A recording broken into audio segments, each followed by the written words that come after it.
I'm talking with Dr. Rafat Abonour, who is a hematologist oncologist at Indiana University Simon Cancer Center in Indianapolis. My first question for you, Dr. Abonour, is why did you decide to specialize in treating multiple myeloma? That's a good question. I started working on plasma cells. These are the cells that become cancer cells in myeloma when I was a postdoc at the University of Wisconsin. And I was always fascinated by the biology of the plasma cells, how they make antibodies, how they grow. And then when I was a fellow, I saw a patient with multiple myeloma, and I just find patients with multiple myeloma are unique. They're kind. They will do everything to get rid of their disease, and their journey used to be really hard. It's getting easier, but we're not there yet, but we almost.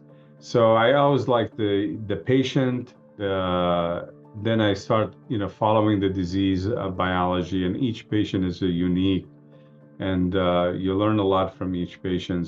Both at the science, you know, side of the equation, also about how you deal with life.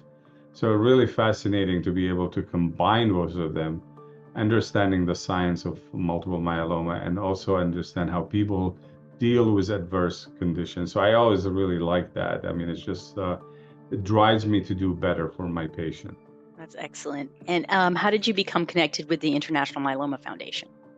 Yeah, I was thinking about it. I think, my career in multiple myeloma almost as long as the International Myeloma Foundation. I've been doing, sort of myeloma related work and research at Indiana University for 29 years. And the IMF is, I think, 31 years now. Exactly. Yeah. So really, I think, I liked what they do for patients. I liked the program they sponsored at the American Society of Hematology meeting. I used to attend those, and I was like a little fellow. I was like, you're going to, see your star talking at the meetings, like Dr. Kyle and Dr. Dury and Dr. Maury Gertz and the like. And then I think, I get invited to be part of the educational program for patients.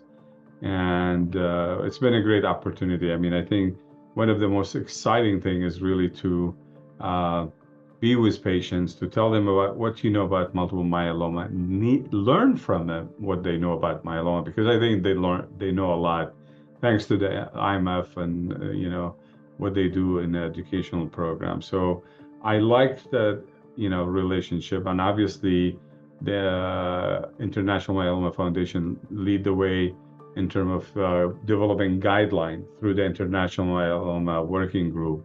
So I started becoming a part of that and, helped with several of the guidelines.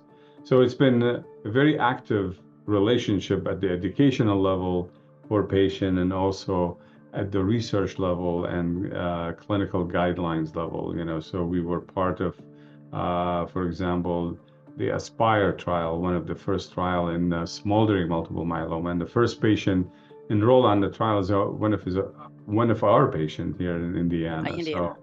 So it's been a really amazing, almost 3 decades of relationship with the International Myeloma Foundation. That's great, and we appreciate everything you do for us. And one of the things you're going to be doing is coming up is the ice cycling expedition, which is Iceland cycling expeditions, short term called ICE. And we're just wondering, I know you do a lot of running and marathons, and you've done cycling, long cycling races before. What drew you to do this challenging terrain in Iceland to do this particular cycling expedition? Well, I never say no to the International Myeloma Foundation, so maybe that's my mistake. I said yes right away. But I think, number one is, I always like to go the extra mile for myeloma patient because they journey is, it's all about the extra mile. So I think being able to spread the word about multiple myeloma, to tell people that we're doing this for myeloma, I think is very exciting.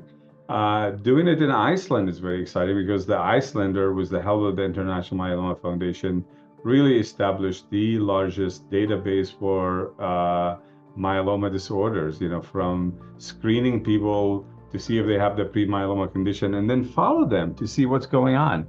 So I really think that's really exciting that we're doing it in Iceland. It is going to be challenging, no doubt about it. But I'm going to be in the company of people like, for patients, so if patients are going to do it and they're willing to take that, adventure, why not me doing it with them and supporting them? And I'm going to have, several physicians joining us. So I really think the place is exciting. The idea is that you're doing it in difficult places, exciting. So I'm fortunate to be invited and to be part of that adventure. And what are you doing training-wise or lifestyle adjustment-wise to get ready for this particular? Well, I mean, I think I've done a lot of, long, cycling days, a couple 100 miles, 100 miles a day for a couple of days or 3 days. So I'm familiar with the pain of sitting on the saddle for a long time. So I'm doing that, I'm getting on the saddle, trying to make sure that, my cardiovascular system is in good shape, so we do a lot of cardio workout and a little weight training to, to make sure the muscles are strong, so you can go the distance. So I think, between training, eating right, and, it's something fun to do. And down the road, looking to the end of this expedition, what do you have in mind to celebrate your accomplishments and the accomplishments of the patients once you finish? Oh boy, I mean, I think a nice meal with my colleagues, somewhere in Iceland will be fun. They do have certain unusual delicacy that we don't have here, so we'll not name them so people don't be disgusted. But but just the companionship, the people of the IMF, the patients, and the physician who are participating is going to be fun.